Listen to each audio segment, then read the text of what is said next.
Okay, time check is 10:40 a.m. Nandito na ako Tapos na ako sa boundary ng Aritaw. Alam ko pa, Isabela na to. Kasi ito yung lugar na kung saan may isang vlogger na nagpunta dito. Sabi, ewan ko kung ano tong bundok na to. Basta si ano, parang ano, Lakay TV yata. Bundok na to. Ganda siya tignan eh.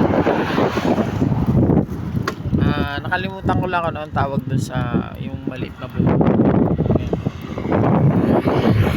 Ewan ko pinupuntahan nila yan eh. Pero sa ngayon di ko muna pupuntahan. Hindi muna ako magsa-side trip kasi gusto ko makarating ng maaga sa tuwing.